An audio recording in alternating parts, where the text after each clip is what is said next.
Assalamualaikum warahmatullahi wabarakatuh. Ada di hadis Muslim, ini cerita di Sahih Muslim. Ada seseorang sedang sujud, kemudian diinjek oleh orang fasik. Saya ulang lagi, diinjek. Rokobahnya, yang diinjek itu rokobahnya. Lehernya itu diinjek sama orang fasik. Kemudian si yang sujud tadi bersumpah, wallahi la yaghfiru wallahu lak. Demi Allah, Allah tidak akan mengampuni kamu. Itu Allah kemudian mewahyukan sama Nabi di zamannya. Wahyunya adalah manggalladzi yata'alla alayya Allah aghfira li fulan laqad ghafartu dzunuba wa ahbattu amalak. Siapa yang mencantut namaku dengan menstatuskan saya tidak bisa memberi maaf, sungguh orang itu saya maafkan, dan yang ahli ibadah amalnya tak cabut semua, tak hapus semua. Karena Allah tuh nggak boleh distatuskan sesuai keinginan kita. Yang soleh terus mengatakan orang lain tidak soleh, Allah tidak akan ngampuni. Ngampuni tidak, itu wilayahnya Allah, dan Allah yaf'alu ma yasha, dan Allah berkali-kali memaklumatkan dirinya yaghfiru liman yasha wa yu'adzibu man yasha. Tapi ini kubu sebelah nyifati Allah hanya wa yu'adzibu, kubu sebelah kan gitu. Tidak pernah kalau Allah disifati yaghfir. Bagaimana Allah gak tersinggung? Allah selalu distatuskan yu'adzib. Kira-kira kalau Allah kan gini, saya ini bisa u'adzib, bisa aghfir, kenapa status saya tinggal yu'adzib? Ini ngaji di mana? Khatam enggak kan gitu. Makanya resikonya ahli sunnah itu masyhur tuh Pak Hamid Pasuruan, tamu macam-macam diterima. Ketika orang benci Golkar itu ada tamu dari Golkar juga diterima.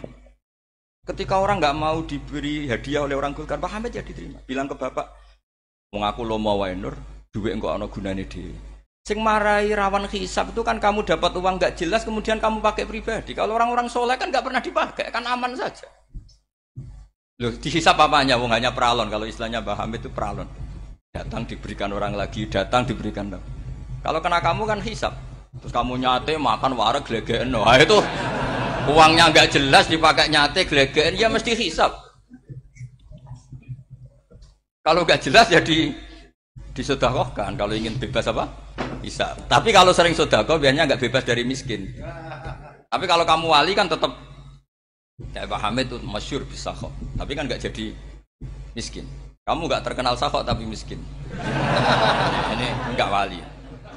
Nah kemudian ini yang makalah yang saya siapkan begini. Sekarang Indonesia itu dikepung oleh paham-paham keras. Paham-paham keras itu yang paling hebat tentu ilmu. Dalam banyak cerita, banyak saksinya juga. Pernah, ini masyhur sekali cerita ini. Saya Sa'rawi itu ketemu orang ekstrim yang mau mengebom orang-orang Islam yang sedang main di bar. Dugem lah kira-kira gitu. Karena di dunia Allah kok maksiat tok, ini baiknya mati aja daripada hidup, daripada ngeleng-ngeleng bumi gitu. Terus ditanya sama Syekh Sa'rawi, kalau betul mereka jadi mati, aina masiruhum? Lalu mereka mati terus kemana? Dijawab oleh ekstremis tadi, ya ilanar, karena mereka matu fi hinil maksiyah, mati ketika maksiat. Terus jawabnya si Sa'rawi, lalu kalau mereka ke neraka itu keinginan Rasulullah apa keinginan kamu? Apakah pernah Rasulullah itu berkeinginan umatnya mati masuk neraka? Ya enggak. Ya sudah, kalau itu tidak keinginan Rasulullah jangan lakukan. Itu kan satu ilmiah yang luar biasa. Rasulullah tidak pernah ingin umatnya mati dalam keadaan siap masuk neraka. Makanya tidak usah mati pas itu ya. Bener MC tadi, kalau mati milih tanggal dan milih tempat. Ya itu diantara pujian-pujian yang masyhur tuh, yang puji Rasulullah itu kulik tamu barroon mingkuli aibin fakaan nama kulikta kama tasa. Jadi itu sebenarnya makalahnya sahabat, tapi yang untung Mustafa Atif karena dapat uang banyak dari nyanyi. Jadi itu sebenarnya makalah normal dari pujian seorang sahabat, tapi yang untung Mustafa Atif. Mungkin yang untung juga pengundangnya karena ternyata abadi ya. Nah cerita Imam Sa'rawi tadi, Sa'rawi Sa'rawi Mutawali Sa'rawi ya, mufassir itu. Saya punya kitabnya itu 27 jilid. Saya sebagai peneliti itu ya enggak, karena saya butuh adit ya, butuh penguat itu. Dan penguat itu pula yang saya bawa ke sini. Ya ini saya baca terjemahnya dulu, nanti saya baca Arabnya supaya dapat barokahnya Rasulullah SAW sebagai Jami'ul Kalim. Nabi pernah didatangi seorang bedui. Bedui itu Arabi, orang kampung. Minta sama Nabi, karena Nabi itu udah orang kaya, tentu kira-kira saya bayangkan ya dikasih 50.000 atau 10.000. Si Arabi ini tidak terima, dan tidak terima ngomong di depan umum. Ketika Rasulullah tanya, apa saya sudah baik sama kamu? Kata si Arabi tadi, tidak. Karena kamu kikir hanya ngasih saya segini. Sahabat hampir marah saja karena Nabi tersinggung gitu. Tapi Nabi lalu mengajak orang itu ke dalam rumah. Kira-kira kalau Indonesia mungkin ditambah. Kemudian, apa ini cukup? Ya cukup. Kamu sudah puas? Ya puas. Fajazakallahu min ahlin wa asyiratin. Dipuji-puji Nabi. Kemudian kata Rasulullah, ayo kita keluar. Keluar nemuin khalayak begini. Khalayak rame tadi. Kamu tadi mengkritik saya, menghujat saya, maka kamu sekarang harus memuji saya di depan umum. Supaya clear. Akhirnya mau dia. Oke, kita mau. Akhirnya muji-muji bahwa Muhammad orang baik, dermawan gini. Setelah itu dia pulang. Hebatnya Rasulullah ketika pulang kata Nabi begini, sabda Nabi gini. Kalau saja dia pas benci saya itu kok mati. Saya ulang lagi. Kalau saja dia pas komentari saya buruk tadi kok mati, maka dia mati sebagai min ahlin nar karena berstatus pencaci maki Nabi. Akhirnya dia muji Nabi itu lewat disuap, lewat dikasih uang lagi. Lu itu sudah sah. Jadi saking baiknya Allah, Islam suapan itu juga sah. Itu kan muji Nabi itu karena disuap. Makanya ini penting. Sehingga dalam khazanah Islam itu memang agak aneh-aneh. Jadi di antara ceritanya dalam hukum-hukum Islam itu ada orang fasiknya minta ampun, tapi minta karena iman sama hadis bahwa nanti kalau ada orang mati disaksikan orang dua, apalagi kalau empat min ahlil jannah, maka dia min ahlil jannah. Itu dia fasiknya minta ampun, nyewa orang. Nanti kalau saya mati bilang saya orang baik. Betul. Setelah dia mati bayar. Ini baik. Satu kampung nggak ada yang percaya ini saksi bohong. Tapi sama Allah diampuni karena kesaksian suapan. Lalu berarti jenengan ngalalo suap ya ndak, saya ada ngalalo suap, ngalalo sedekah. Karena sekarang kalau ada caleg bayar katanya sedekah. Ya sedekah terpaksa. Ini penting saya utarakan karena apa? Allah itu menilai itu tidak sama dengan pikiran kita. Makanya kubu sebelah ini terlalu ekstrem, memaksa Allah berpikiran kayak dia. Satu karena kurang ngaji. Nomor dua ya tadi emosinya lebih tinggi ketimbang intelektualnya. Ini penting saya utarakan. Ternyata orang yang nyuap tadi apa nilainya plus, yaitu dia iman sama dawuh Rasulullah Shallallahu Alaihi Wasallam. Kalau yang namanya saksi itu penting. Cuma dia mendapat cara itu lewat suap. Tapi kan iman. Iman kalau dawuh Nabi itu benar. Kalau ada saksinya pasti min ahlil jannah. Terus dia nyari saksi harus dibayar. Sekarang sama iya 1 jutaan. Sekarang saya tanya di KPPS atau di mana-mana saksi pemilu itu dibayar enggak? Dibayar sah apa enggak? Sah. Jadi kadang kebenaran itu harus dibayar. Ini penting saya utarakan karena ada orang perempuan cantik dirayu, digaji supaya dibayar jadi orang maksiat. Lalu mungkin ada ustadz gaji dia, bayar dia supaya mondok. Enggak tahu terusannya apa, terus diwayah apa enggak tahu saya. Pertanyaannya ketika kamu bayar kemudian jadi santri, itu kamu dosa nyuap apa dosa sedekah membiayai proses kebenaran? Sedekah. Tapi kalau yang bayar untuk jadi pegawai klub maka membiayai kemaksiatan. Maka pembiayaan ini penting secara fikih, arahnya kemana? Ke hak apa ke batil? Jika di Fathul Mu'in diterangkan misalnya ada orang layak jadi pemimpin dan kemudian rivalnya itu orang yang menyesatkan atau calon perusak bangsa, ya maka calon pemimpin yang soleh itu wajib berkompetisi meskipun bibadlil mal. Karena kalau yang memimpin orang fasik, kampung ini rusak. Kalau yang memimpin orang soleh, kalau nggak bayar juga nggak jadi, maka wajib bayar. Lah yang soleh bayar ini berstatus sedekah, tapi yang batil ini berstatus suap. Kenapa demikian? Karena yang namanya riswah atau ada yang baca ruswah adalah pembayaran untuk menghak dan membatilkan barang hak. Sementara pembiayaan orang soleh adalah untuk memperkuat hak. Nah orang tuh nggak tahu, yang ngajinya ndak hatam-hatam tuh taunya pokoknya ar-rosi wal murtasi benar. Tapi nggak pernah mikir lalu definisi riswah atau ruswah itu apa? Ini bukan provokasi supaya semua calon bupati, gubernur nyuap ndak. Hanya nyuruh mereka sedekah saja. Jadi kalau nggak jadi, tapi sodako betul ya, kalau nggak jadi ya tetap ikhlas ngomong dari awal memang sodako. Lah soal gremeng ya bawaan manusia gitu ya. Ya nggak apa-apa, kami tetap gremeng. Ini penting saya utarakan, makanya menurut saya itu bangga dengan Pak Hamid karena sepupu mbah saya itu karena alimnya.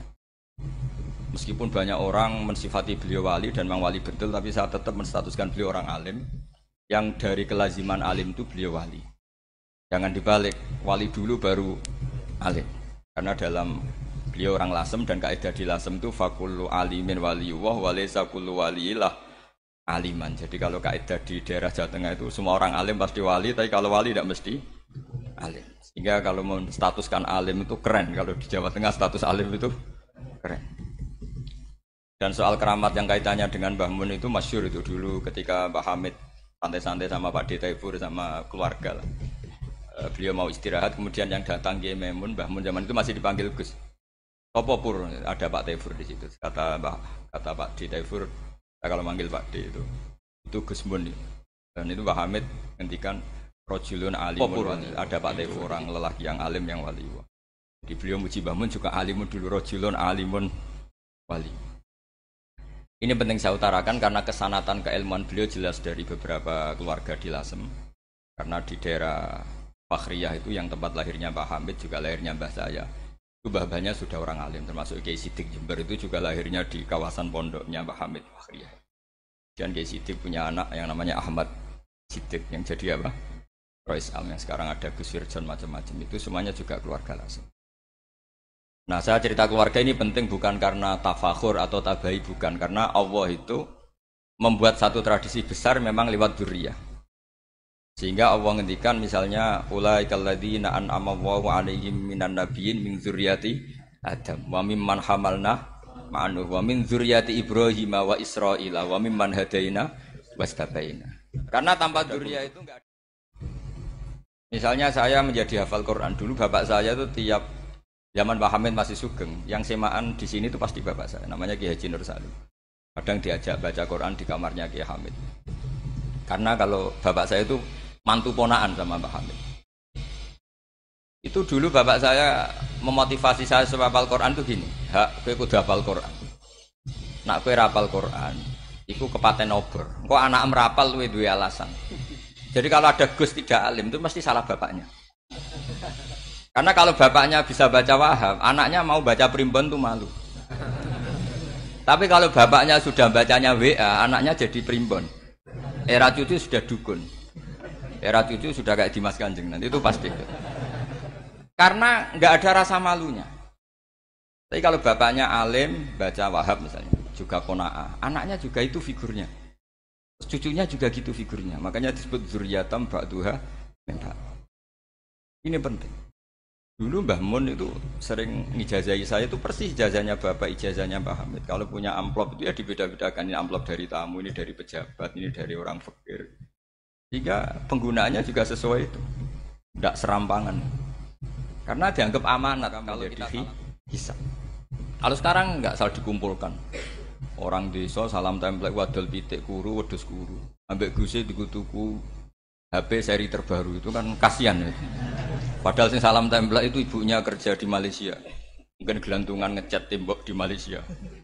Hasil salam template digugus tuku HP terbaru itu kan enggak imbang. Nah tuku tasbih kan sumbut. Ini bukan nyindir tapi ngamuk. Jadi ini penting karena semuanya itu ada hisabnya. Walatus alunna yauma idzin anin naim. Karena tradisi ini harus kita teruskan ala qadril istithaq. Karena itu nanti yang mengawal. Jadi ini penting. Jadi mbok ya orang-orang yang ekstrim tuh mikir keinginan Rasulullah SAW itu umatnya meninggal dalam keadaan baik. Makanya benar tadi, notulen tadi. Kalau doa, kalau ingin mandi itu memang harus ada jadabnya. Tapi yang asli loh ya, jangan gaya-gayanan. Ya asli betul, yang nggak khilaf memang asli. Itu ada seorang wali doa di depan Nabi itu begini, ya Allah saya harus jadi orang soleh. Allah diharuskan itu kan nggak sopan ya. Ya Allah saya ini harus jadi orang soleh. Kenapa? Sekali saya soleh maka surroh habibu yang senang kekasihmu. Sekali saya fasik maka yang senang musuhmu yaitu iblis. Tinggal jenengan mau menyenangkan musuhmu. Akhirnya dapat aku ya sudah soleh aja soleh ini kok doa kok neror orang ini kira-kira gitu. Jadi ya Allah saya harus jadi orang soleh. Kalau saya jadi orang soleh surah habibuk yang seneng kekasihmu. Kalau saya jadi orang fasik yang seneng musuhmu. Sebenarnya tinggal milih saja menyenangkan kekasihmu apa menyenangkan musuhmu. Kira-kira Allah seneng mana? Seneng menyenangkan. Wah itu doa paling mustajab. Tapi syaratnya harus anti bikolbin dan dari ijazah nggak mandi, itu ijazah nggak mandi. Maka ini tidak saya ijazahkan. Nanti kalau kamu ngalami isak sendiri, ngalami wujdi sendiri, terus ngalami itu, insya Allah makbul. Ini mau gaya-gaya nan copy paste, nggak diterima itu. Jadi wali-wali dulu itu kalau berdoa itu sederhana, tapi dari hati yang paling dalam. Makanya Nabi Musa itu terkenal. Orang paling seenaknya sendiri dan Nabi Musa hubungannya dengan Allah. Tapi sama Allah dimaafkan karena orisinil, tidak bikin-bikin. Rasulullah juga itu. Kalau sudah marah itu doanya gitu. Cuma celakanya ditiru Nira Warisman dulu itu. Nabi itu ketika perang Badar itu jelas kalah, nggak mungkin menang, sudah jelas kalah. Nabi hanya 313, orang kafir 1000 dengan perlengkapan apa? Sudah lengkap semua. Setelah perang dilihat itu jelas kalah. Seri awal yang memang kalah betul. Doanya Nabi apa?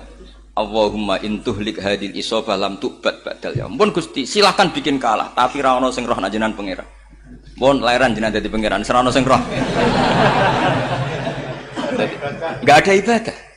Intuhlik hadil isobah lam tu'bad ba'dal ya. Kalau engkau menghancurkan kelompok saya ini, jenengan sebagai Tuhan tidak ada yang nyembah lagi. Karena yang nyembah tinggal kelompok kita. Tapi yang ngendikan Nabi, kalau kamu niru tidak bisa.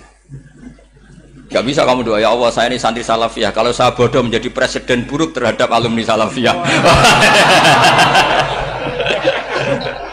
Gak apa-apa sekali-kali doa gitu. Tapi kata Allah lainnya masih banyak.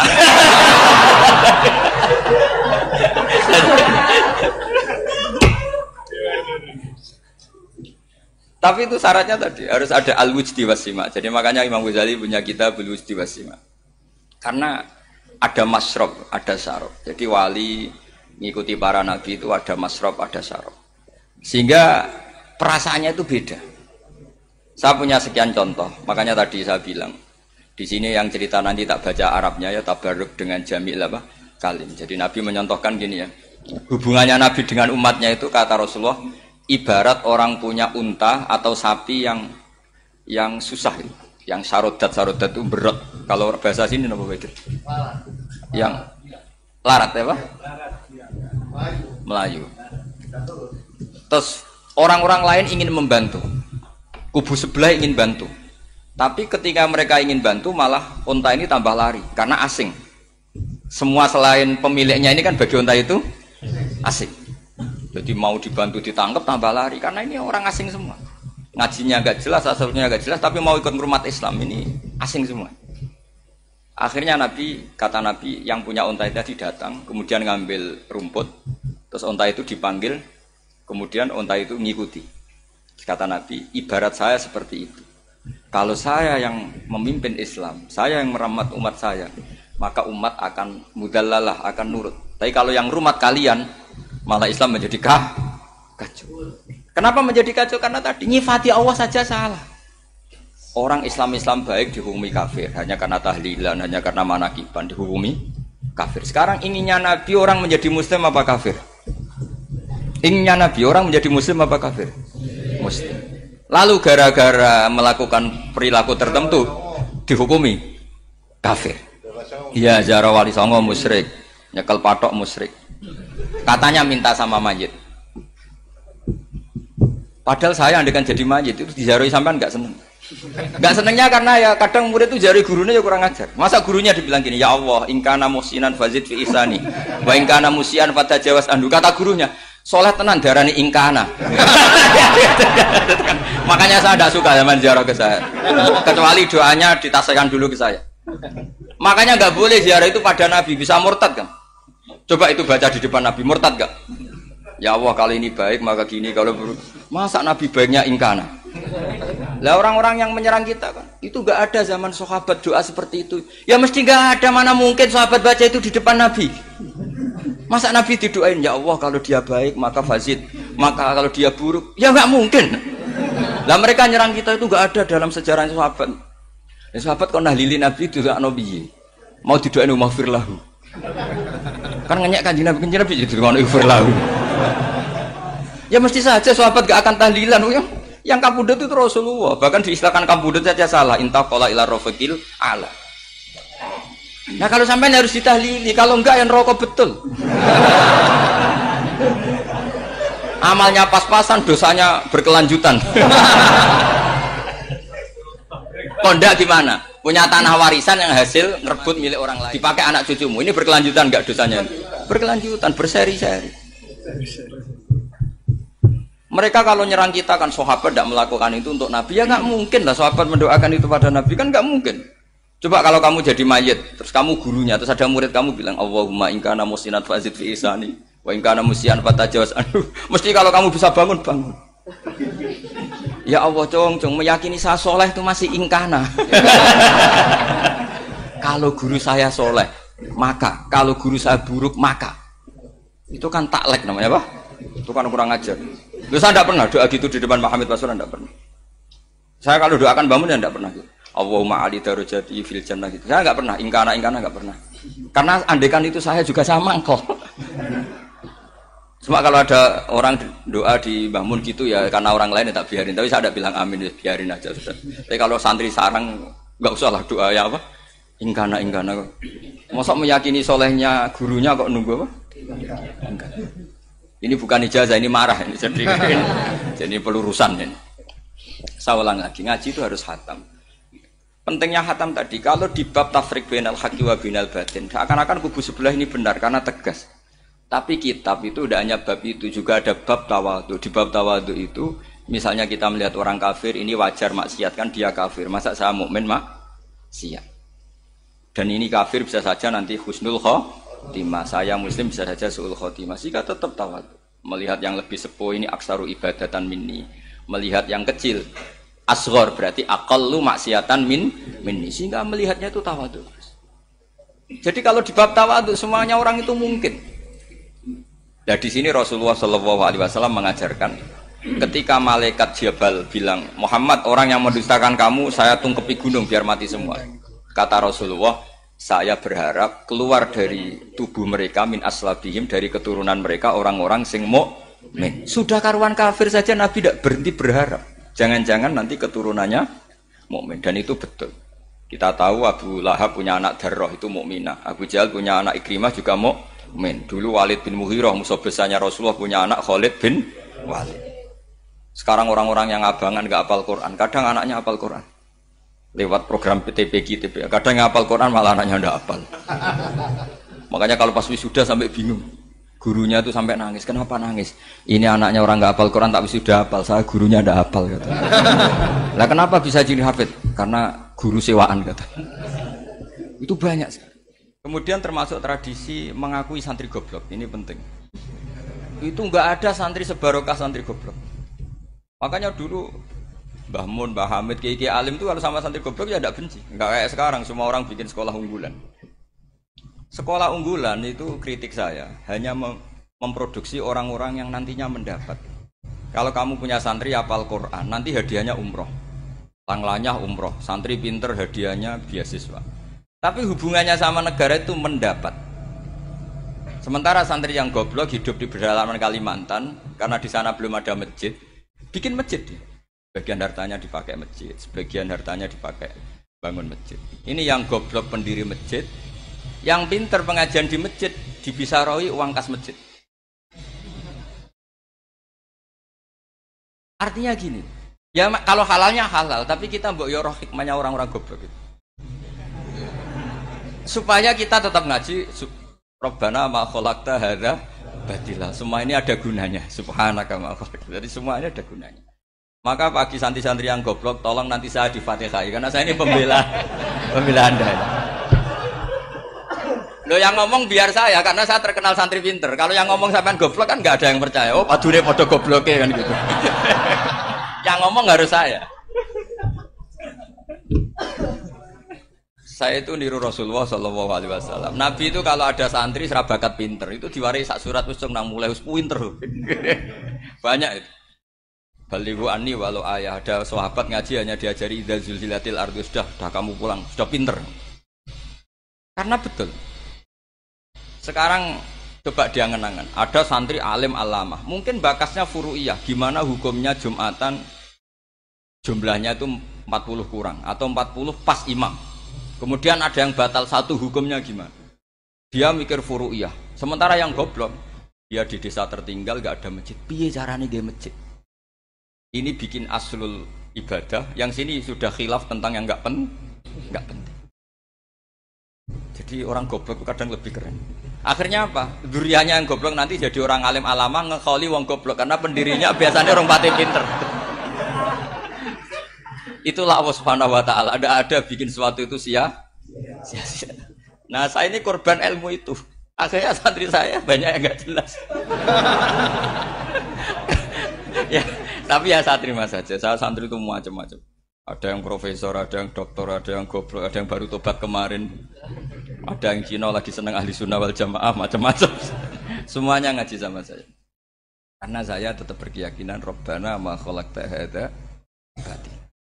Ini penting saya utarakan karena khazanah kita ini jangan digerus oleh orang yang tidak bertanggung. Ini penting. Jadi kebanyakan orang ekstrim karena mensifati Allah Ta'ala itu hanya dengan status yu'adzib, tidak dengan status yaghfir. Dan itu mereka harus ngaji lagi. Kurang apanya Rasulullah SAW? Nabi sebagai manusia benci sekali sama pembunuh Hamzah karena qatilu ahabbin nasi ila Rasulillah. Itu sama Wahsy. Siapa yang enggak tahu Wahsy? Qatala ahabban nasi ila Rasulillah, itu qatala Hamzah. Dan ketika Nabi nyuwun sewu maksud-maksudna Wahsy, Allah malah nurunkan ayat laisa laka minal amri syai'un aw yatuba alaihim. Ada pilihannya aw yatuba alaihim. Apa yang terjadi? Justru Allah mentobati Wahsy. Memaafkan Wahsy, mentobati Wahsy. Ada sahabat yang dipuji Nabi Hamamatul Masjid, akhirnya su'ul khotimah. Kita tahu ceritanya siapa? Sa'labah. Makanya kata Mbah Mun sering cerita ke saya. Banyak orang darani saya itu tidak jelas, kata Mbah Mun, karena saya sama siapa saja baik, sehingga banyak yang nuduh saya itu tidak jelas.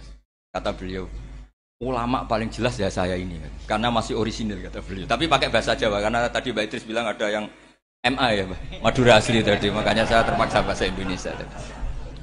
Kata Mbah Mun, ulama paling jelas ya saya, karena saya menyikapi siapa saja baik. Karena di hati saya hanya membaca laisa laka minal amri syai'un aw yatuba alaihim aw yu'adziba. Kenapa kamu vonis si buruk? Bisa saja nanti baik. Yang sedang baik bisa saja nanti bu. Kalau nasib seseorang enggak jelas, kenapa kamu sikapnya jelas? Nah, ini orang-orang enggak ngaji itu memaksa orang lain jelas. Ini kubu sebelah pasti salah, ini pasti benar. Manusia kok dipasti-pastikan gimana? Kita ini enggak nabi. Kalau nabi maksum pasti benar. Kalau sampean apa? Maksum bisa. Jadi ketidakjelasan para ulama ini berdasar konstitusi tadi bahwa itu wilayahnya Allah.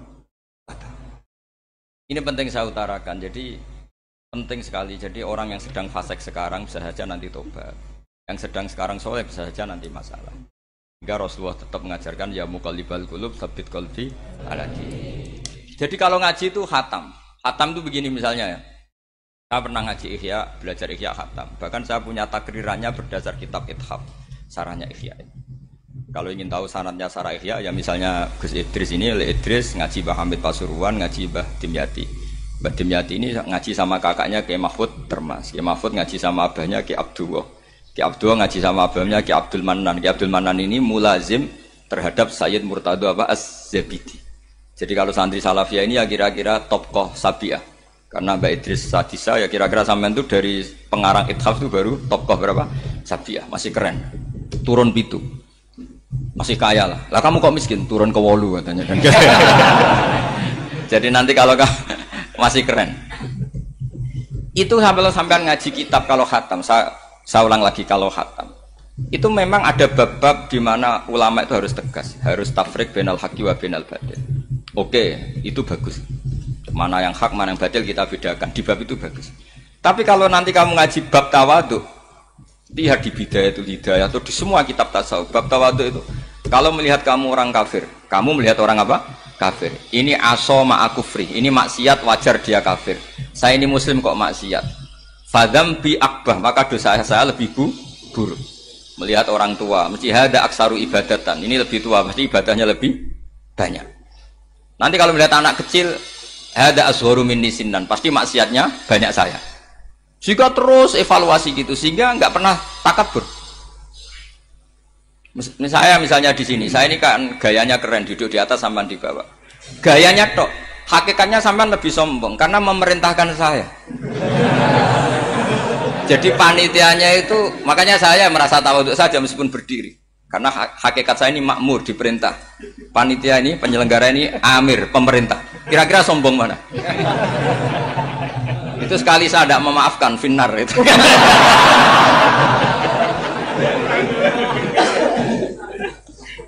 Tapi insya Allah tak maafkan. Iya masih insya Allah. Tapi menghadapi yang sedang kafir saja nggak putus asa. Bisa saja mereka nanti melahirkan anak-anak yang Islam. Jadi kalau ada kiai menghina orang kafir itu jangan melihat kiai kok kancanan wong kafir. Yang benar itu kiai yang penuh harapan. Sehingga sama orang kafir saja berharap. Tapi sekarang enggak. Kiai kancanan wong kafir, kiai kok kancanan wong fasik. Logikanya dibalik. Kiai nelateni wong kafir nak menawa anak turune masuk Islam. Kiai nelateni wong fasik anak menawa dadi soleh. Logikanya harus seperti itu. Nah soal perang itu beda. Perang kan mereka sudah menstatuskan diri ingin bunuh kita. Tentu kita harus berani untuk mempertahankan diri. Tapi kalau kondisi normal tidak bisa seperti itu. Ini kan kondisi normal. Itu Rasulullah. Ya nggak boleh. Karena tadi. Bahkan kalau saya pernah ngaji ini di Sidogiri pernah cerita Rasulullah jajar Nabi Nuh. Ada seorang wali, pasnya Abu Hasan Asyadili. Siapa Abu Hasan apa? Asyadili. Mimpi ketemu Rasulullah jajar Nabi Nuh. Kemudian Nabi Nuh itu digojlok sama Rasulullah. Kamu pernah maksudkan kaum kamu. Bisa saja fi aslabihim atau fi zuhurihim ada nasamatan sing tu'minu billah. Sekarang misalnya begini ya, ini orang kafir. Di sini itu ada gen yang ribuan ila yaumil qiyamah. Bisa saja gen-gen yang sekarang masih di zuhurihim, karena kalau apa gen di lelaki diistilahkan fi zuhurihim, ini saja nasamatan tu'min. Nasama yang nanti mukmin. Kalau dia mati kan berarti kamu membunuh calon orang mukmin berikut. Jadi, tapi ya sama. Tapi kalau kamu bilang dibiarkan, bisa saja ini ada nasama sing calon kafir. Berarti kamu membiarkan kekafiran. Nah di sini hebatnya Allah. Allah bikin Nabi Nuh mewakili istihad potensi kekafiran berlanjut, sehingga beliau bilang wala yalidu illa fajiran kafaro.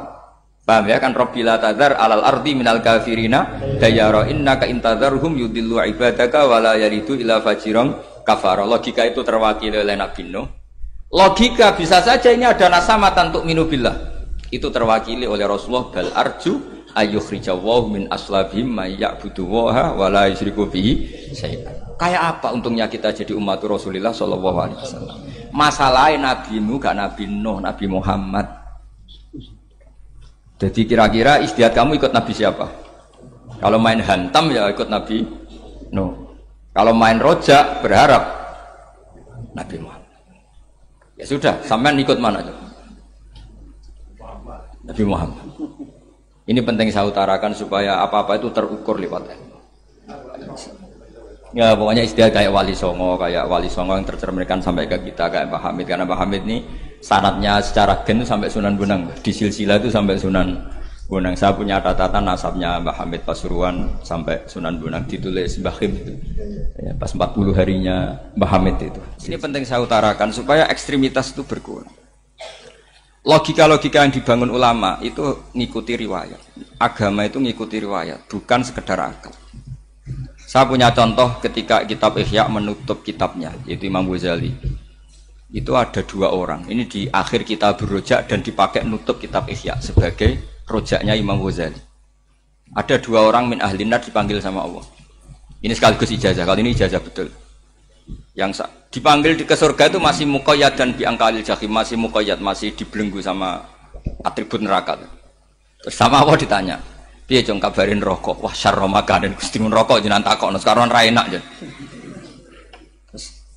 Terus kata Allah, ya sudah kamu kembali ke sana karena kamu memang orang fasik.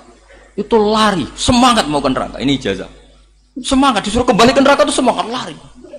Allah tanya, "Loh, Jong, kenapa kamu semangat?" Ya Allah, saya ini sudah kapok. Dulu ketika di dunia kamu perintah, engkau perintah, saya tidak semangat. Maka kali ini jenengan perintah, saya semangat. Karena saya sudah kapok. Setiap engkau perintah, saya ada lari semangat kan neraka. Nah barokahnya semangat masuk neraka ini, kata Allah, ya sudah kamu di surga saja. Maka ijazah nanti kalau ada pengumuman silahkan masuk neraka, kamu harus lari sekencang-kencang. Karena itu perintah Allah apa? Yang ketika kita di dunia kalau diperintah males-malesan.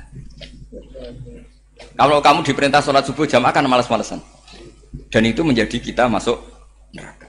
Sebagai kafarah itu ya Allah, karena ini perintah engkau, saya tidak males-malesan lagi. Wis ngembaliin rokok, lari semangat. Allah akhirnya haru, dimaafkan. Panggil lagi, sudah di surga saja.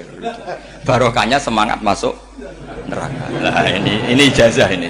Ya diterima ya. kok enggak semangat terima ya. Yang kedua enggak. Sudah kamu kembalikan neraka, pelengahan gitu. Enggak semangat. Allah dilihat terus enggak semangat. Kenapa kamu toleh? Ya Allah, saya tidak pernah ngira ketika engkau manggil saya ke surga, kemudian engkau kembalikan lagi ke neraka. Ya sudah di surga saja. Barokahnya husnudzon. Jadi ini ijazah, kamu milih dua itu, milih yang mana? Artinya apa? Logika kamu itu tidak mesti masuk apa yang dilakukan oleh Allah Subhanahu wa Ta'ala. Itu logika kamu kan tidak masuk, tapi Allah yaf'alu ma yasha. Ini penting saya utarakan. Nah, tapi orang-orang ekstrim itu maunya nyifati Allah dengan status yu'adzib, yantakim, jabbar, qahar. Sifatnya Allah Ta'ala itu 99. Kenapa apa kamu hanya satu? Jadi tetap saja menghadapi fenomena seperti ini tetap laisa laka minal amri syai'un aw yatuba alaihim aw yu'adzib. Sehingga setahu saya Mbah Mun, Mbah Hamid Pasuruan, guru-guru kita, habaib yang alim-alim itu melihat tamu macam-macam ya dilayani semua. Karena ini ngadepi fenomena sosial yang semuanya tidak jelas. Kalau nggak jelas apa? Ya kita bisanya berharap karena afdolul ibadah itu intidharul farad. Kalau belum Islam sekarang kita harapkan nanti. Kalau bapaknya enggak kita harapkan anaknya. Kalau anaknya belum kita harapkan cucunya. Karena agama ini limangka nayarjuwo hawal yaumal akhir. Agama ini bagi yang terus berpengharapan, bukan bagi yang putus asa. Ini yang penting saya utarakan. Jadi apalagi Allah sudah punya rencana tadi, yang goblok-goblok di pedalaman Dayak bikin masjid. Yang pinter-pinter ramen lomba untuk sangu, untuk umroh. Kira-kira memberi sama mendapat pahalanya keren mana? Memberi. Tapi tidak usah jadi goblok. Goblok tidak usah direncanakan, sudah terjadi. Jadi makanya saya bela karena sudah terjadi gitu. Tapi tidak usah direncanakan. Nanti terus wah goblok aja cara Gus Bak gak apa-apa ndak. Sudah kadung ini cuma kita itu iman ya. Jadi karena yang pinter itu yang jumlahnya tidak banyak. Ini kita bully saja. Karena kamu bully pun tetap mulia kan orang pinter ini. Tapi kalau orang goblok gak dibela habis dia. Yang pinter buat dikritik kayak apa kan tetap mulia kan? Lah yang muji sudah banyak saya ngeritik saja lah. Ini tidak akan jatuh. Tapi yang goblok ini kan nggak ada yang bela. Saya sebagai umatnya Rasulullah, pecinta umat Rasulullah tak bela, tenang saja. Ada hikmahnya apa? Hikmahnya orang goblok. Betul loh, saya itu sering ketemu dokter, ketemu profesor tuh nangis. Tak tanya kenapa nangis. Bapak saya itu petani, saya di Jogja sampai jadi dekan, jadi rektor. Tapi saya sekarang rektor, anak saya sekedar SMP naik itu sudah senang. Nggak dengar kabar ketangkep BNN sudah senang. Padahal saya ini ahli metodologi. Ternyata pinter bapak saya. Karena bapaknya tadi hanya petani bisa menjadikan anaknya profesor. Tapi profesor tidak mesti bisa jadi. Anak saya naik SMP aja sudah senang. Karena Allah ingin membuktikan pinter kamu itu tidak ada artinya di depan iradatullah. Di depan apa? Iradatullah. Supaya orang tunduk. Lu coba yang jadi ulama tabi'in itu rata-rata abnaul mawali. Anaknya budak yang dimerdekakan. Karena Allah seperti itu.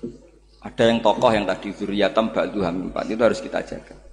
Saya termasuk orang yang ditakdir punya mbah-mbah alim, itu juga harus dijaga. Yang enggak alim peluangnya masih banyak. Banyak sebanyak-banyaknya. Asal tadi lewat jalur sregep dan kalau bodoh ngaji saya nanti. Tak ajari robbana ma khalaqta hadza napa? Karena ayatnya gitu, min dzurriyyati Adam wa mimman hamalna ma'anu wa min dzurriyyati Ibrahim wa Israil. Terus terakhir ditutup wa mimman hadaina wajtabaina. Itu umum. Tidak jalur nasab. Siapa saja yang hadaina wajtabaina.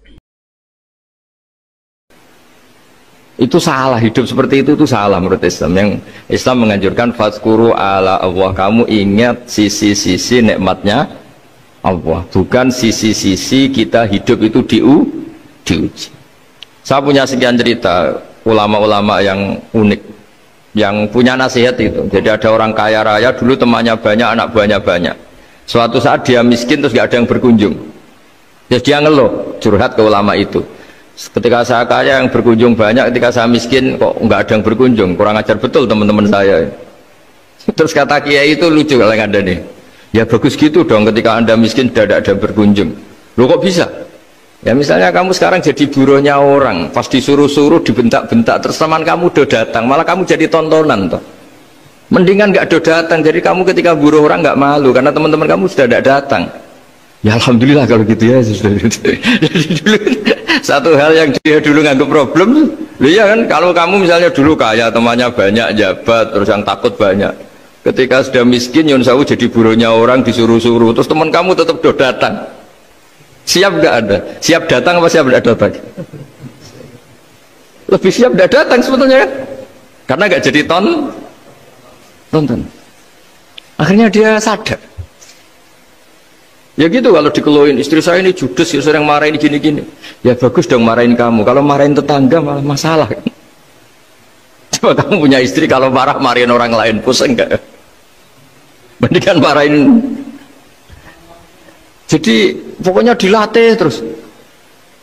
Lama-lama dia bersyukur. Nah termasuk cara kita melihat kehidupan. Ada doa Rasulullah SAW yang luar biasa. Ya Allah, jadikan kehidupan ini sebagai penambahan saya untuk berbuat baik. Wal mauta rohatan li min kulli syarrin. Kalau saya engkau takdir mati, ya anggap mawon ini mati itu berakhirnya semua potensi keburukan saya. Orang itu kan potensinya dua, buruk betul atau potensi buruk. Mungkin sekarang kita tidak korupsi, tapi saja suatu saat kita korupsi. Mungkin sekarang kita tidak salah, suatu saat potensi salah. Dan mati itu mengakhiri itu semua. Makanya saya berkali-kali cerita kalau ngaji, kalau orang-orang alim NU itu kalau ada bajingan mati tetap dia seksa ini baik ya. Itu tetangganya nggak mau semua. Wong bajingan udarani baik, tapi kiainya ngotot harus disaksikan kalau ini baik. Akhirnya mereka bilang ya baik-baik. Padahal di hati kiainya sudah tidak bisa garong lagi, tidak bajing lagi. Ya baiklah gitu. Jadi sehingga orang-orang soleh itu melihat hidup itu ya biasa, melihat mati itu biasa, karena hidup adalah sarana kita menambah kebaikan, dan mati adalah akhir dari segala keburukan kita atau potensi keburukan kita. Jadi Islam itu mengajarkan kita gimana menghadapi kehidupan, juga gimana menghadapi apa? Kematian. Jadi saya ulang lagi, itu ajaran-ajaran Islam yang luar biasa. Jadi ij'alil hayata ziyadatan li fi kulli khairin wal mauta rohatan li min kulli syarrin. Jadi hidup menambah kebaikan, kalau kita mati anggap saja mengakhiri semua buruk kita kalau kita sedang buruk atau potensi keburukan kita. Saya cerita ringan tapi supaya diingat-ingat. Jadi kalau kita yang nekuni, saya tadi kan sudah bilang, kita kiai yang nekuni ilmu itu, ya tadi kita agak fokus bicara konflik. Inna woha yumsikus samawati wal ardo antazula wala inzalata in amsakahuma min ahadim min ba'dih. Kalau kamu ahli meteorologi kan melihat ini jatuh, jumlahnya besarnya sekian. Ini kalau digesek oleh atmosfer paling masih sekian, kayak kemarin Januari kan hujan meteor yang sering kena Lampung kemarin. Terus di mana-mana mesti takut kamu itu. Kalau kamu ahli gempa takutnya itu ya pergeseran lempengan bumi. Kalau kamu ahli tsunami ya takutnya tsunami. Kalau ahli sosiologi ya takutnya chaos sosial ya, sama kamu medis ya takutnya penyakit yang menular, penyakit seperti ini. Oke, kita sekarang fokus menghadapi Covid dan kita selalu berharap supaya Indonesia terbebas dari apa? Covid dan musibah-musibah yang lain. Ya tadi, apa gunanya terbebas dari Covid tapi chaos sosial kayak apa terus kita? Sehingga Islam selalu mengajarkan harus disyukuri lah bahwa kita sekarang alhamdulillah kita hidup harmonis. Kita kata Mbah Mun Bhinneka Tunggal Ika itu dimentikakno terus yang terakhir masalah air. Air itu sumber kehidupan. Di antara Allah mengingatkan kita adalah qul ara'aitum in asbaha ma'ukum ghoron famay ya'tikum bima imma'in. Bumi ini kan bawahnya ada magma, terus ada air.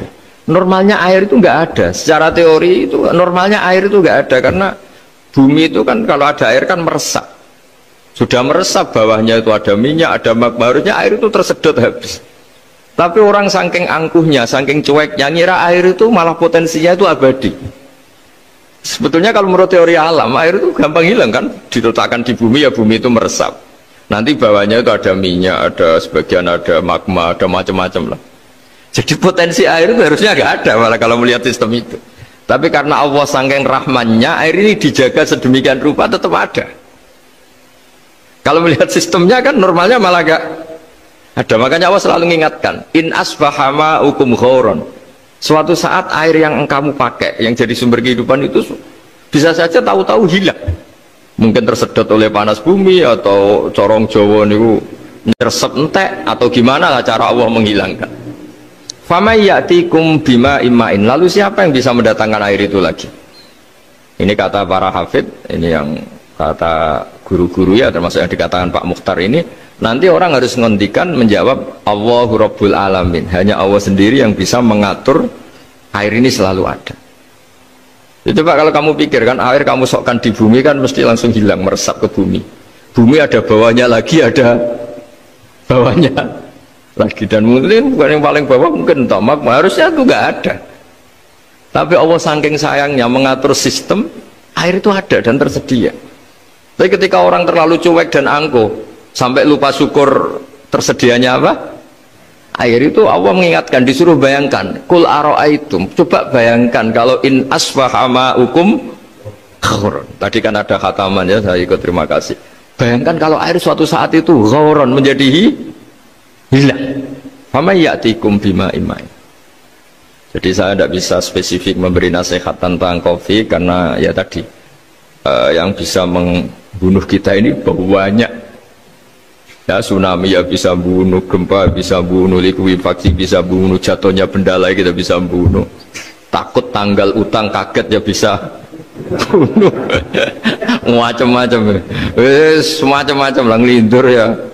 Kemarin mudik aja yang sebelum tertata rapi aja mudik aja berapa kemarin kalau ada apa mudik Lebaran yang tahun berapa, 3 tahun yang lalu apa 4 tahun yang lalu dulu. Jadi saya mohon ketakutan kita adalah yang hakikat adalah takut jadi hamba yang tidak baik. Itu yang harus jadi ketakutan sejati. Takut kita di mata Allah tidak jadi hamba yang baik sehingga kita jauh dari Allah Subhanahu wa ta'ala. Karena cita-cita terbesar kita dan cita-cita terbaik kita adalah jadi hamba yang diridhoi Allah Subhanahu wa ta'ala. Sebaliknya ketakutan kita sejati adalah takut su'ul khotimah, takut jadi hamba yang tidak baik. Kita inginnya adalah assalamu alaina wa ala ibadillahis sholihin. Yang berhak mendapat keselamatan dunia akhirat adalah orang-orang atau hamba-hamba yang soleh. Ya tadi untuk menjadi soleh itu gampang di Islam itu. Tenaga medis nolong pasien ya ibadah, pasien husnudzon sama dokter ya ibadah, mengelola hidup, ingin hidup ya ibadah, anak ngurus istri, pokoknya anak yang ngurus keluarganya juga ibadah. Semuanya itu di Islam itu asal tidak maksiat itu dianggap apa? Ibadah. Dan untuk orang menjadi kekasihnya Allah kayak tadi, ada orang yang karena ngerawat hewan dijadikan walinya Allah, menghilangkan apa duri atau pengganggu di jalan jadi kekasih Allah. Itu cerita-cerita itu semuanya ringan. Bahkan tadi ada yang cerita sekedar ingin maksiat dan tidak jadi. Dalam Islam itu kan gitu, orang yang merencanakan maksiat kemudian tidak jadi, itu ditulis pahala. Jadi gampang sekali untuk menjadi orang soleh dalam apa? Islam. Kalau tidak bisa itu semua, kata Nabi, takufus syarroka anin nas fa inna sadaqatun minka ala nafsik. Kalau tidak bisa berbuat baik sama orang lain, yang penting tidak mengganggu orang lain. Terus kan enak turu ning omah ngelamun bengak-bengok dhewe aja banter-banter, tapi nak bengok-bengok banter-banter kan ganggu tangga. Itu asal tidak ganggu orang lain. Takufus syarroka anin nas. Kamu jangan sampai efek buruk kamu berakibat pada orang lain. Itu juga fa inna sadaqatun minka ala nafsik. Itu ya bagian dari sedekah kamu. Taruh saja misalnya kalau secara ilmu medis, misalnya kita ini kok dinyatakan positif COVID, secara ilmu medis nggak boleh ketemu orang lain, terus kamu diisolasi. Kamu niatin ketika diisolasi itu tidak menularkan bahaya kepada orang lain, itu juga ibadah. Jadi ibadah itu gampang sekali, mudah sekali. Karena agama ini yuridu wa bikumul yusra wala yuridu bikumul usra. Agama ini mudah bukan sulit.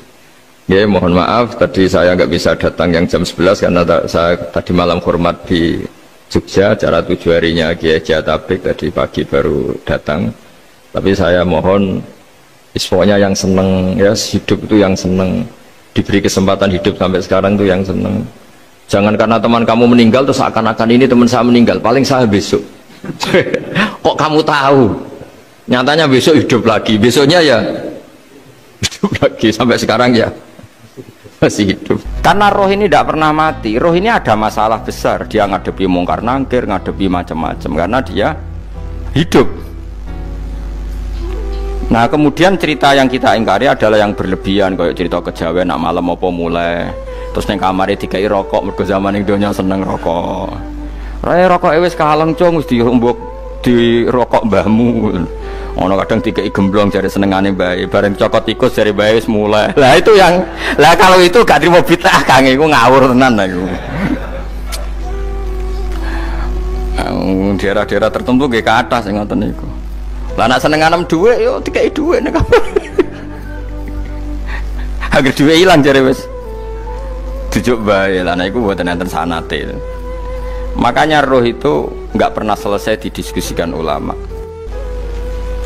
Ya terus ketikane para ulama tafsir,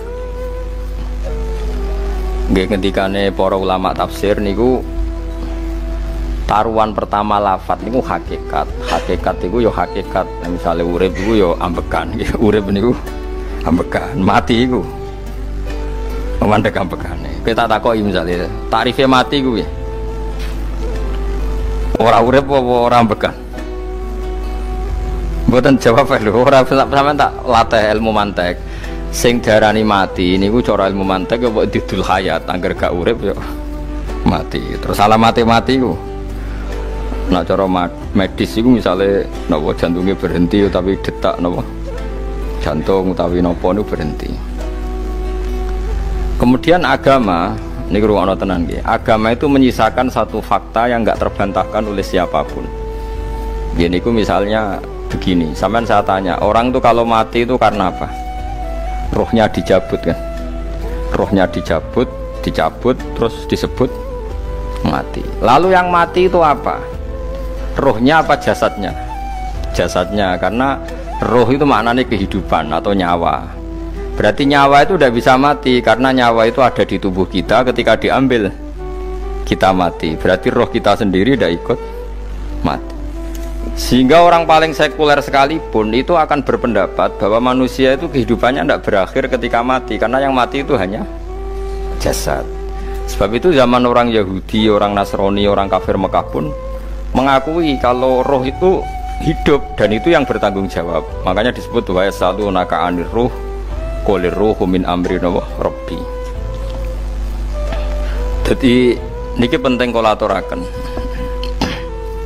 Sebab niku ya ora ono mati. Makanya kalau orang tasawuf ditanya, apa mati itu ada? Ya ndak ada. Mau petualangan pengalaman. Cara orang tasawuf fisik kita ini problem, gara-gara kita punya fisik kita jadi goblok. Nganggep duit penting, pangkat penting, terus kenal sampean penting, urip sing ra penting-penting cara kita penting.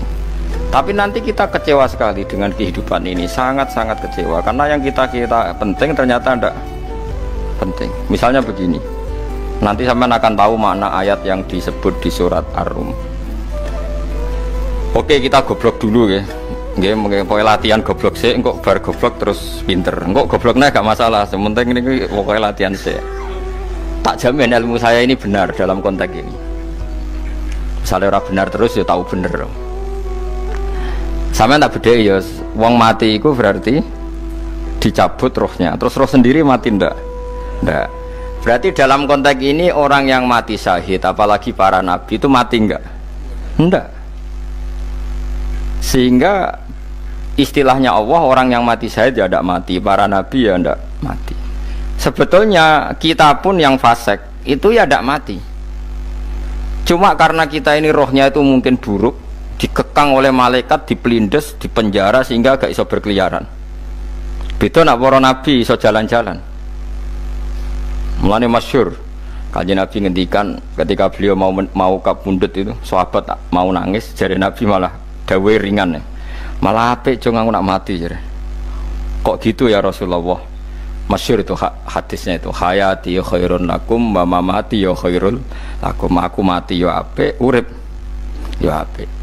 Wa amma hayati fali asunna lakum as-sunnah. Aku nak urip akan mentradisikan satu sunnah yang bisa Anda tiru. Ya sunnah caranya sholat, sunnah caranya zakat, sunnah caranya berperadaban dengan istri, dengan tetangga, macam-macam. Sunnah di sini artinya bukan sunnah madzhab fikih yang wali ane wajib tadi, napa? Perilaku, napa? Perilaku. Terus nak kabudut ya Rasulullah. Ya malah penak aku nak kabudut itu jejer pangeran. Terus delok kowe jare Nabi. Nak kelakuan apik aku muji pangeran. Nak kelakuan elek wong aku wis parek pangeran tak jalukno sepuro. Mane ndak blekem terus no ae mergo selain is bakat ya ana sing njalukno napa sepuro. Lah sakjane kowe lah ya urip. Kowe misale mati saiki lah ya urip, tapi kan gak duwe hak jalan-jalan. Berarti dulu malaikat terus wow panjang no. Mulane sampai butuh napa? Atakoh kubro apa nak cara mriki sing diwacana kulo ping akeh apa. Napa cara mriki? Boleh. Enggak cara mriki lho. Fida, nah cara bahasa kitab iku atakoh. Sampeyan iki fida. Ben ora mlebu neraka apa ben mlebu swarga? Maksudnya ben ora mlebu neraka ta ben gak mlebu swarga? Lah wong jelas mlebu neraka kok wis divida. Berarti SPD banget nak mlebu neraka. Saking yakine nganti apa? Divida. Bidah itu nak teng kitab-kitab niku madzhab Malik ya. Jadi sampean aja darani bidah sih. Memang dalam madzhab Imam Malik itu ada atakoh kubro. Atakoh itu merdekano mayit utawi tiang saking neraka. Itu dulu awal ijazahnya itu kalau nggak salah itu 12.000 kulhu. Terus di Indonesia malah meningkat jadi 100.000 ya. Wah itu bagus itu peningkatan itu. Saya mau coba nganti blengoran gegem itu. Nah sing anake jagungnya dihitung sitok-sitok, nah sing wong liya kerawu is. Mula bolak-balik diundang ra tau teko, perkara niku wis ketoke ra meyakinkan kerawuk di. Nah, itu mungkin benar ya. Artinya mungkin benar itu kalau roh itu tidak meninggal, berarti ya masih menerima doa kita, masih ada muasalah sambung dengan kita. Sehingga itu yang diceritakan Rasulullah SAW ketika Mi'raj. Rasulullah ketika Mi'raj itu di semua hadis sahih, seolah lagi di semua hadis sahih Nabi itu ketemu para nabi ndak? Ketemu. Karena bagi Allah nggak masalah. Ya masih punya sentimen. Ya layaknya orang hidup. Ya ono sentimen berhubung Nabi saudarane hasud. Ya duwe sentimen. Nabi Muhammad itu ketemu Nabi Idris, ketemu Nabi Adam, terus ketemu Nabi Musa, Nabi Isa, terus macam-macam. Nah, saya ketemu Nabi Nuh dalam semua sejarah. Mergo jare beda madhab jare dadi. Jare ulama ya lucu ngomong Nabi Muhammad kenapa ora ketemu Nabi Nuh jare beda madhab jare dadi enggak perlu. Karena Nabi Nuh iku madhabe nek ana wong fasik didongakno mati celaka mencit. Nah Nabi Muhammad ana wong fasik didongakno disepuh sepuro. Berhubung beda madzhab maslahatnya ora ketemu jare ulama tapi maksudnya nebak-nebak ora kok iku dawuhe Kanjeng Nabi napa? Yang karuan dawuhe Nabi itu begini, sampean tak ceritani. Ketika Nabi Muhammad ketemu Nabi Musa, Nabi Ibrahim, terus sing mujma'ala ya Musa, Ibrahim, Idris, Isa, Adam. Niku nggih ada sentimen. Masyhur itu. Nabi Musa ketika Nabi Muhammad diwajibkan sholat 50 rakaat, Nabi Ibrahim diam, padahal ngliwati Ibrahim ya, Ibrahim paling tinggi di langit 6, Musa 5. Harusnya kan Ibrahim komen, tapi Ibrahim mboten komen. Ya wae bar munggah ke langit ya tenangnya Nabi Ibrahim. Kandhani sonopo wajibna salat 50 ya Nabi Ibrahim ya mantuk-mantuk. Ya cara Nabi Ibrahim pangeran ngutus itu wis dipikir, dadi ora perlu dikomen. Nabi Musa komen. Dan itu melecehkan kita, apa sholat seket, umatku yang bener, orang kuat kok umat. Seakan-akan kita ini lebih buruk ketimbang umat. Cara aku dari Nabi Muhammad itu Nabi yang meskipun Abdulul Khalqi, tapi kan junior, ya ora bantah. Cara kula nabine tak bantah, beda umatku. Tapi Nabi Muhammad tuh gak seneng debat tuh karena punya akhlak ya. Cara nabine kuwe ngawur umatku coba padakno. Nabi Musa jelas ngendikan umatku ora kuat apa meneh umat tem. Seakan-akan kan karena umat dia gak kuat, selainnya pasti lebih gak kuat. Padahal tidak juga. Mulane kula seneng kados saya Itali di Zainal Abidin, salat sedina 1000 rakaat. Berarti ben Nabi Musa ketok kelirune, jare sapa 50 rakaat ra kuat. Aku di umat Ali Zainal Abidin sedina 1000 rakaat. Kula nggih nate salat sedina 300 rakaat, pisanlah tahu. Paling gak nek ketemu Nabi Musa kula nate. Tapi yo mau tahu tok aja kon terus. Lho itu kiang-kiang kuno nak Ramadan cek kuat lho ya. Tarawih kan wis piro? 33 ya. Iku nak sing waras bengi cek tahajud piro? Enggak 33 tahajud standar piro to? 12 kok 2 kok amatir. Wah. Kowe wis gak murahan tenan, Kang. Tahajud itu standar piro to? 13, Kang. 13 iku tahajude 12, witire sita utawa tahajude 10. Witire 13. Kabeh riwayat itu 12, Kang. 12 witire sita berarti 13. Berarti 3 gas gawe 20 sik. 20 ambek 13 piro? 33 tambah 17 rakaat. Pinten? Mun 50 kan salat 5 waktu kan 17 rakaat. Engko ana sing rodok kiai kan qobliyah ba'diyah. Asal coba diasar lho. Wis nglangkai 50 sembrono ya Nabi Musa ngeklaim enak wae makanya. Tapi Nabi Muhammad nabi yang baik, dene ora buatan kok terus gak terima nggak semeneng aja, no? Itu namanya sentimen. Ya boleh Nabi sentimen boleh, Nabi juga manusia boleh punya sentimen. Akhirnya dituruti nganti 5 waktu, berarti kantun pinten 17 rakaat. Nah yang ada sentimen tuh begini, lalu Nabi Musa ku nangis, Nabi Muhammad semedon bisa nangis. Aku ya pangeran mayubki kaya Musa, sing nangis. Kowe nangis nok kowe apa? Ya Allah, saya itu tidak mengira ada abdun, ada hambamu yang setelah saya yang bisa naik kelas di atas saya. Dia tidak terima kelasnya dilewati. Makanya Nabi ya karena punya roh itu ada sentimen. Orang kaya kowe ana wali kutub ya ben kono wali-wali dhewe, penting aku oleh ngerokok oleh. Kita kan tidak punya sentimen. Itu tidak baik dalam kehidupan orang kok tidak punya sentimen.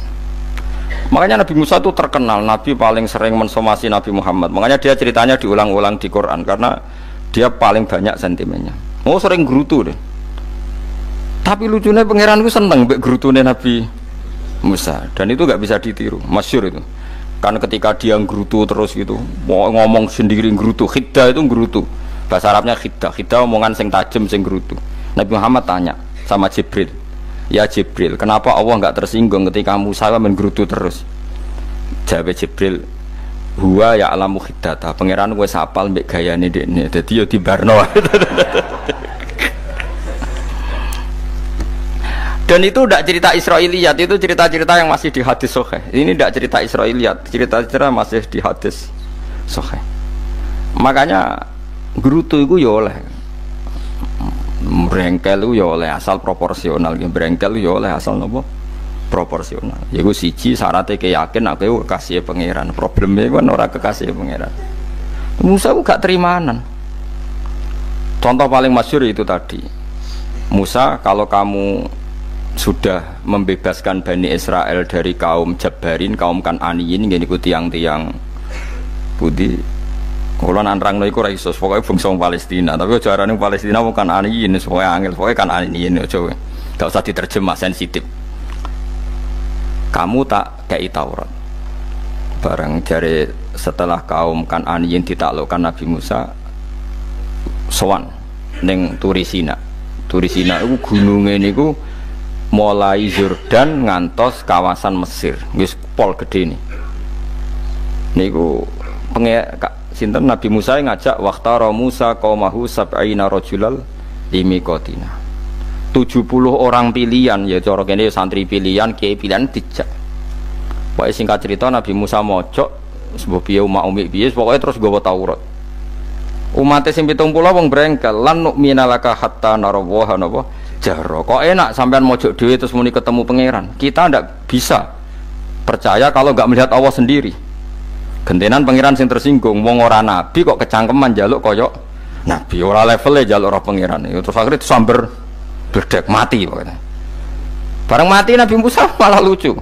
Ya Allah, tiang 70 tak jak kon dadi seksi, nak jenengan mateni terus seksine sinten? Sepundi jenengan kudu diuripno. Akhirnya pangeran diuripno. Perkarane dikomplain Nabi Musa.